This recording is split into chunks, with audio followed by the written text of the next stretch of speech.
Hey everyone, welcome back to the channel. Software Engineer K here, and today we've got some really awesome stuff to go through. We're going to be going through the Batman drop, and I specifically want to focus on the ultra rare because I was mistaken. I believe it is actually quite valuable, and I'm going to explain why. I also want to touch on what's happening on in terms of the crypto market, specifically OMI, but the broader market overall, because it's following the exact same trends I've been talking about, and I just want to go through those again. And I do also want to touch a bit on the kind of movement that we saw yesterday with OMI and some speculation regarding exchanges, because I tried to kind of stay away from, hyping up any kind of announcement too much unless it is fully properly confirmed. But if it is speculation, I will touch on it, and I will clarify that this is speculation. So I just want to kind of give you guys a proper uh you know just information, not something that's too hyped up, just because I know of the kind of problems it can cause. So without further ado, I will go straight into it. So we had the Medium article released with the prices and the rarities of the different Batman drops. So this was the one I really wanted. This is my favorite one, the Batman Who Laughs. And that is going to be 40 gems, 16,800 editions. And I think that's pretty good. I think everyone, or most people, should be able to get this. We know that, with the DeLorean, with the common, 50,000 was just way too much. So I think 16,800 is a good number. For the uncommon Batman, 12,800. It kind of reminds me of the I think it's the Dick Sprang ones. This one's by the guy who did the Robin, Carmine Infantino. And then we've got this version of Robin. I believe this is the Robin, which is played by Damian Wayne. So Damian Wayne, I believe, is Bruce Wayne Batman, and I think Talia's kind of child, and he just ends up becomes part of the League of Assassins, from what I remember. And then we've got this Batman, and I've seen some funny, quite a lot of mixed opinions on it. And initially, I saw it and I was like, this looks terrible. But then, art is subjective, and I had to do a bit more digging about in terms of this Batman, because I read this. Based on designs by Mike Mognola, the digital collectible statue was a sellout success in 2006. And I was thinking, okay, sellout success. So I had to do a bit more research into the physical version, but it is 90 gems, 3,800, which is okay. It is rare enough. So, I did share it as well. I just had to make a few jokes about it. This Batman is carrying the weight of the entire crypto market on his shoulders. You can see, the crypto market will pretty much slide right off that. But, I've found out that there are only 5,000 of these ever made in terms of the first edition ones, the physical statues. And on Amazon, if you try and go on it and buy it, it's all sold out.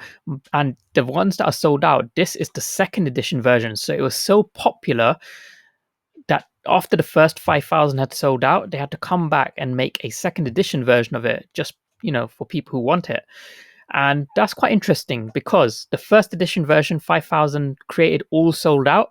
There were only 3,800 of the VeVe version. And anyone who, spends hundreds of dollars on this, the first edition version, they probably will want the digital version as well. So at least some of the people who own it. And then I believe the other people, would be like yourself and myself, who don't own the physical version, but, do want it for the Master Collector program.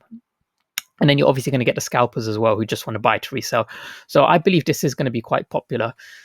And here we can see, someone who does have the physical version. I don't know if they've got a first edition version of or a second edition release of it, but it is pretty cool. You can just see, in terms of the real version and the NFT version, just how much detail they've put into it. And I think it is pretty cool. And like I've been saying, I bet you there are going to be some people who get the ultra rare version. They may not like it at first, but then it grows on them, and they're like, hey, you know what? I kind of want to get the physical version as well. And I've been talking about this a lot. I've kind of dubbed it the Ecomie Effect, where people buy the NFT version of a brand that they probably barely know anything about, or weren't interested in before, and then they end up buying the physical version. And I found myself stopping myself from doing this multiple times, wanting to buy the physical version. But it is pretty cool. I have started to like it, and it's just the art style, of Mike Mognola. And on that point, the Batman drop, we should burn, well, it is valued at about $2 million. And in terms of OMI, that is going to be burning 500 million OMI or half a billion OMI. Now, last week when we had the Dragon Lady, we burned a quarter of a billion. This week with Batman, we should be able to burn half a billion. And you guys can see just how this is stacking up. We're burning the OMI. We're going to have to buybacks as well. Buybacks haven't happened yet. Those will happen later on. And I guarantee, people will buy into OMI right before that happens, just to take advantage of the price spike. But I'm not sure how they're going to execute it. This is something I'm going to have to ask probably Reese when we do the AMA. So are they going to execute in one big chunk, or is it going to be, in small transactions in terms of buying back the OMI that we've accumulated? And just to add to that, we will be doing the AMA with Reese in the first week of June. Next week, we'll be doing the AMA with BC Trevor first. So that's going to be a little bit more technical, but the point of it is to kind of get people to understand just what the life of Trevor is like, really, and as well as what we can kind of expect in terms of the development process, and maybe some goodies as well. We'll see. And now, yesterday we did see some erratic price movement, and I believe that is partly to do with we knew an exchange was coming in May, because Dan C said most likely greater than average chance there will be a new exchange listing in May. And David Yu, he just said, hey, there's going to be a new exchange in, well, someone asked when we're getting a new exchange, and he just replied with May. Now, maybe he meant May 2022, next year. But, I wouldn't act on this. This is there can be delays. You never know what can happen. So I would always advise people, just have a plan and stick to that plan. Don't FOMO. And I've said that again and again. And what's been happening now is just perfect testament to that. So in terms of the overall crypto market, again, this is caused by news from China that they're banning Bitcoin. I think this is probably like the 500th time that China has banned Bitcoin. They've been doing this like for many, many years now. For those who witnessed the crash that happened, end of 2017, start of 2018, which was a very big one, that partly was also caused by China. Well, Chinese government regulations. They completely disowned themselves from Neo, which was supposed to be the Chinese Ethereum at the time, and that just tanked from like $150 down to about $20, and it's recovered. It's doing well, Neo. And again, this exact same thing happens again. And in yesterday's video, I covered this. JP Morgan, back in 2017, they're putting out articles saying Bitcoin was a scam, and then 2021, they're putting out articles saying Bitcoin is going to go to $141,000. Sorry. So this is just something that everyone needs to be aware of. That don't start panic selling or FOMOing. Just have a plan, set some pending buys, and just leave it. Like don't look at it. And again, I did post a tweet yesterday. And before all of this nonsense kicked off, I was saying, compared to Bitcoin, OMI is up 50%, but don't FOMO, just follow a plan. And then again, before everything just went like super crazy, I was telling everyone, I'm going to reiterate this once more. Don't FOMO. If you see the price of OMI moving up erratically like it did last night, when everyone is flooding OMI and when the price is just not doing anything, that is when you buy. You don't start buying when it just jumps from 35 cents to 0.35 cents to 0.5 cents. Like, that is when you don't buy. So emotional trading isn't good. Just stick to the plan. My plan is, for anyone who's interested, is I'm setting a pending buy for 0.3 cents. If it goes up, then whatever, it doesn't matter. If it goes down to 0.3, then I've gotten in at that dip. But I do want to talk a little bit about how the price performed today in the really, really big market dip, because it performed really, really well. And it just added to my confirmation that we are at the bottom. If we weren't, then OMI would have gone down significantly. It had been following Bitcoin 1-to-1, and that is what I want to touch on next. So if I let's go to 30 days. So I had been talking in my previous video that when we hit the 5th of May, so from here, following Bitcoin, this is when the price stopped going down, on the 5th of May. Because on Bitcoin, you can see it stays on this line. It's staying 1-to-1 with Bitcoin and it did that again 13th of May, 16th of May, 18th of May. Yesterday, since yesterday, it stopped following that 1-to-1 ratio. It shot up, and it went from 0.8 well, I'm just going to say 0.8 to 0.11 Bitcoin per OMI.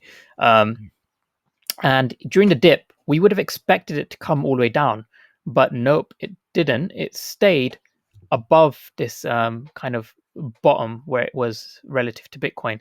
It settled about around here, and that was a perfect confirmation for me that OMI, it is pretty much at the bottom because of the resistance that we saw when it dropped 0.3 cents. It pretty much popped back up to 0.35, whilst everything else dropped by 30-40%. I saw Ethereum pretty much get cut in half. So we did also see a lot of the altcoins and meme coins. Those coins, when they dipped, a lot of them have not recovered yet. And again, that is confirmation that they're not gonna, those projects will die, and capital from those projects will flow back into real projects. Or the people who profited from those projects before they died, they will, as a way to conserve their wealth, they will move it into legit projects like Ecomie, for example. We had the confirmation now that it recovers when there is a dip, and it holds strong, whilst there is market volatility. So before, we didn't have that confirmation just because we didn't have as much data, but that confirmed to me that this is probably one of the worst dips we've had in the past 6 months, and OMI held strong. So that was my confirmation. So on that point, on our daily price analysis, we can see that OMI, the volatility just came straight back to where I had my pending buy. So this range here, this blue line. And if we go to the 4-hourly chart, we can see since, since yesterday, we had this huge volatility, but it just stayed in this range.